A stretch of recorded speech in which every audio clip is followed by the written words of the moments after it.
Baik, Assalamualaikum warahmatullahi wabarakatuh. Ya, kita ketemu lagi. Kali ini kita akan membahas kisi-kisi untuk bagian kedua, yaitu pada bab 4 dan bab 5 tentang listrik. Pada bab 4 kita akan membahas tentang listrik statis, di mana pada bagian ini nanti kalian diminta menganalisis, berarti C4 ya. Jadi tidak hanya menentukan tapi menganalisis. Apa itu? Yaitu nanti kalian diminta menganalisis gambar. Jadi ada gambar benda yang saling berinteraksi. Nah, nanti eh, bisa dua atau lebih ya, karena diminta tiap-tiap benda, berarti bisa dua atau lebih. Di buku paket di halaman 168 itu ada peristiwa tentang bagaimana interaksi dua benda bermuatan terhadap jaraknya. Nah, ini itu dicontohkan ada siswa melakukan praktikum pada balon yang telah digosok ya, digosok di sini diminta digosok dengan kain wol, yang satu digosok dengan rambut itu misalkan ya. Nah, ini digantung di benang. Nah, ini terjadi interaksi, dia akan tolak menolak atau tarik menarik ya, tergantung muatan yang terdapat di kulit dari balon tersebut. Nah, pada gambar lainnya, ini misalkan lebih jelas seperti ini ya. Jika dia muatannya itu sama, maka dia akan tolak menolak. Tapi jika muatannya itu berbeda, maka dia akan tarik menarik. Itu untuk kisi nomor 15. Insya Allah mudah, walaupun bunyinya menganalisis ya, nanti kalian menyimpulkan. Yang ke-16 disajikan data beberapa peristiwa sehari-hari. Nah, ini terkait dengan listrik statis. Gejala listrik statis ada di halaman 166. Halaman 166 itu bahas tentang gejala listrik statis.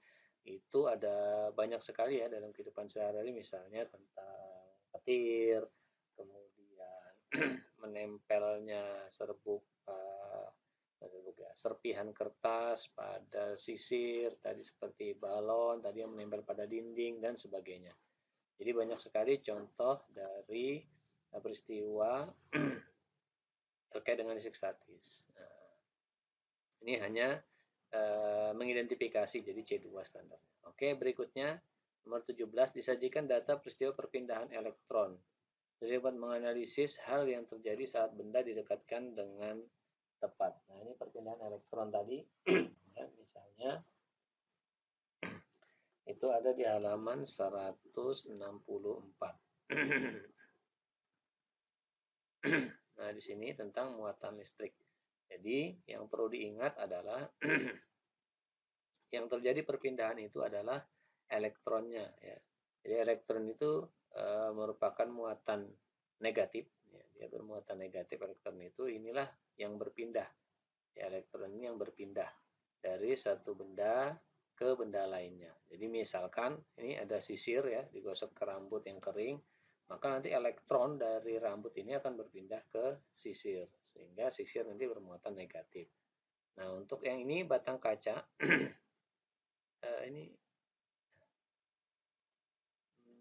yang kedua itu adalah ya gelas kaca ya, batang kaca atau batang kaca itu digosok dengan kain sutra, maka dia akan bermuatan positif. Muatan elektron di kaca ini berpindah ke kainnya. Jadi yang berpindah adalah elektronnya. Itu tentang kisi di nomor 17, perpindahan elektron. Nah, berikutnya nomor 18 disajikan data dua muatan yang mengalami gaya. Nah, ini ada data tentang dua muatan yang mengalami gaya itu ada di halaman 170 di buku paket. Kita cek 170. Nah, ini ya. Nah, ini kaitannya dengan dua muatan yang memiliki gaya interaksi ya. Baik dia tolak menolak, jika sejenis tolak menolak, jika tidak sejenis dia tarik menarik ya. Jadi ada datanya, kalian diminta untuk menentukan, berarti menghitung. Nah, berarti menghitung itu ada yang ini persamaan ini kemungkinan ya, kemungkinan persamaan ini. Nah, contohnya sudah ada di halaman berikutnya. Ini ada contohnya. Nah, jika ada yang kesulitan memahami ini, bisa lihat di video lainnya yang ada di channel ini. Soalnya sudah saya pernah bahaskan ini. Nah, ini juga ada contohnya itu ya. Kisi di nomor 18. Berikutnya kisi nomor 19 disajikan data tentang beda potensial dan energi listrik. Berarti beda potensial dan energi listrik itu ada di halaman 176. Dari halaman 176 kita cek. Nah, ini dia. Beda potensial dan energi listrik. Jadi persamaannya berarti yang ini. Kita cek apakah kalian menentukan. Ya, menentukan. Berarti menghitung nilai salah satu besaran. Berarti tidak diketahui nih apakah nanti yang ditanyanya beda potensialnya, energinya, ataukah muatannya. Nah, intinya menggunakan persamaan ini. Kalian nanti diminta menentukan. Contohnya ada di sini. Nah, ini contohnya. Ini kalau yang dicari V-nya begini caranya, kalau dicari energinya begini caranya. Insya Allah mudah ya.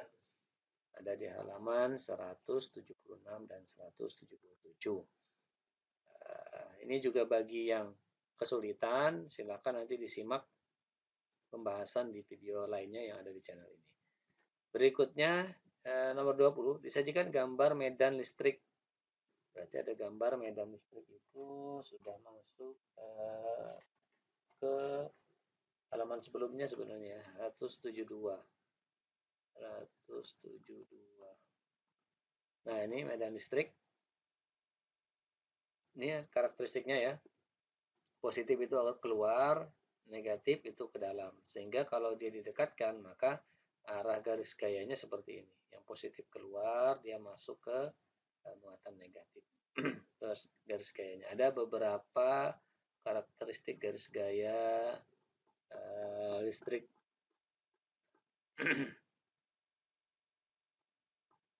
Itu ya, tentang muatan listrik nanti dipelajari lagi.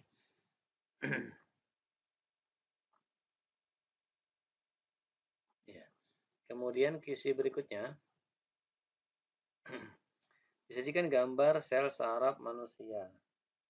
Sel saraf manusia itu ada di halaman 182.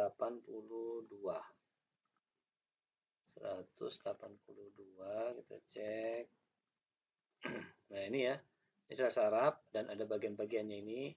Nah, nanti kalian diminta mengidentifikasi C2 saja ini berarti. Mengidentifikasi malah C1 ini ya. Nama bagian yang ditunjuk. Jadi cuma disuruh menyebutkan namanya saja. Misalkan D ini apa? Badan sel. A ini sel dan seterusnya. Jadi cuma menyebutkan saja, makanya C1 dia. Mudah banget. Terakhir untuk listrik statis, disajikan informasi hewan yang mampu menghasilkan listrik. Nah, ini tentang hewan-hewan. Itu di halaman berikutnya. Nah, ini hewan-hewan penghasil listrik, ada ikan belalai gajah, ikan pari listrik, nanti dipelajarin. Kenapa? Karena nanti kalian diminta untuk mengidentifikasi hewan yang dimaksud. Jadi mungkin ada pernyataan, katakanlah misalnya hewan yang mampu menghasilkan tegangan hingga 350 volt. Apa itu? Berarti lele listrik gitu ya. Jadi karakteristik ini nanti kalian baca-baca nanti supaya ingat. Jadi ketika nanti ujian kalian sudah paham dan tidak lupa lagi. Itu tentang listrik statis. Nah, berikutnya listrik dinamis. Kita lanjut ke bab 5-nya ya. Nah, di bab 5 ini ada beberapa pertanyaan ya nantinya. Ya, misalnya yang pertama, disajikan data tentang arus listrik. Kalian diminta menentukan nilai. Dari C3 menghitung ya. Menghitung ini yang masih standar mudah. Salah satu besaran pada persamaan arus listrik. Nah, itu ada di halaman 199 tentang arus listrik ya. Mulai dari situ. Nah, di sebelahnya Itu ada kegiatan eksperimennya. Mulai menghitungnya itu ada di halaman 204. Nih ya. Arus listrik bisa ditanya tentang muatannya ataupun waktunya. Jadi persamaannya ini, contoh soalnya ada di bawahnya, gitu ya. Ini mudah banget ini. Nah, ini ada jawabannya juga. Itu tentang arus listrik. Kemudian hambatan, disajikan informasi hambatan kawat. Kalian dapat menganalisis, menganalisis faktor yang membesar hambatan kawat dengan benar. Oh, hambatan kawat.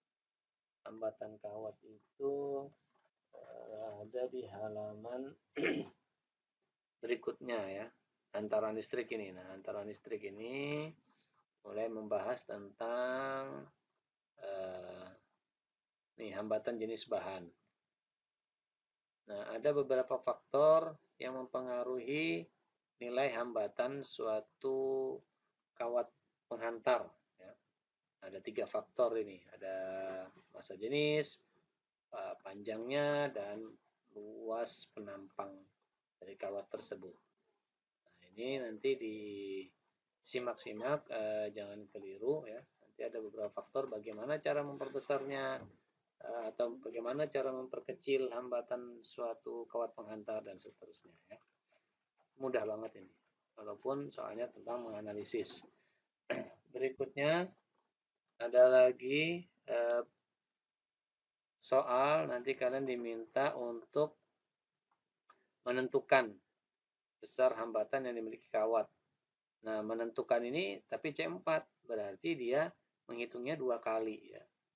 Nah, jadi ada hambatan pada kawat karena menentukan besar hambatan yang dimiliki kawat. Nah, jadi ya ini tadi ya, hambatan, kalian menentukan besarnya, berapa hambatannya.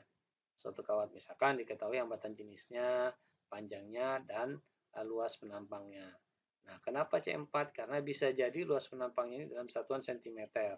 Sehingga kalian harus merubahnya ke meter pangkat 2. Atau mungkin panjangnya, mungkin satuannya kilometer, kalian rubah ke meter. Atau cm dirubah ke meter. Sesuaikan ya. Itu menentukan C4. Jadi harus 2 kali kerja, jadi tidak 1 kali langsung ketemu jawabannya. Nah, ini kan sudah ada juga di LKS contohnya. LKS, kebetulan saya nggak bawa LKS ini, jadi di LKS itu ada contoh soal pembahasan tentang hambatan kawat ya. Oke, kita lanjut berikutnya. Disajikan gambar rangkaian hambatan. Oh, rangkaian hambatan. Nah, ini kalian diminta menentukan besar hambatan pengganti rangkaian tersebut, C3. Nah, berarti misalkan yang ada di halaman 221. Coba ganti langsung ya, 221. Nah, ini juga nih kalau yang kesulitan itu ada saya bahaskan di video lainnya. Coba nanti disimak ya. Ini sudah pernah saya bahas juga. Bagaimana menentukan hambatan pengganti dari rangkaian-rangkaian ini yang bentuk paralel, seri, maupun gabungan. Seperti ini. Nanti bisa jadi soalnya adalah gabungan. Atau mungkin seri saja, atau mungkin paralel saja gitu ya. Jadi kalian diminta menghitung hambatan penggantinya. Oke, kita lanjut. Disajikan gambar rangkaian listrik hubungan seri paralel. Kalian dapat menentukan besar arus yang mengalir. Oh, berarti ini di halaman berikutnya ini. Nah, yang seperti ini. Nah, tentukan dulu R-nya, R totalnya, lalu tentukan arusnya. Ini karena sudah disuruh mencari arusnya. Nah, makanya walaupun C menentukan, tapi C4. Kenapa? Karena pertama kita harus mencari hambatan penggantinya. Setelah itu baru mencari arus listriknya. Ya, jadi soal seperti ini juga sudah saya bahas di video lainnya di channel ini, silakan disimak. Oke, selanjutnya disajikan data pemakaian listrik dalam sebuah rumah. Oh, ini pemakaian listrik dalam sebuah rumah itu ada di halaman 231. Kita cek di halaman 231. Nah, ini ya. Bagaimana bisa mendapatkan angka Rp30.100 ini. Nah, caranya sederhana, tinggal ditambah, dikali, dan seterusnya. Ini saya lupa apakah sudah ada di video pembahasan saya. Jika tidak ada, nanti kita akan bahas pada saat hari Selasa. Ya. Selasa itu jika tidak ada, kita bahas nanti. Nah, untuk menentukan berapa bayar listrik. Sebagian kelas ini sudah saya jelaskan. Mudah-mudahan semuanya sudah. Kemudian kisi berikutnya atau yang terakhir harus disajikan gambar arus listrik pada percabangan. Percabangan arus listrik ini ada di bagian sebelumnya ya, dalam hukum Kirchhoff halaman 219. Ya, 219 nih. Nah, tentang ini hukum Kirchhoff menentukan berapa apa namanya arus yang salah satu arusnya itu ya, entah yang masuk atau yang keluar.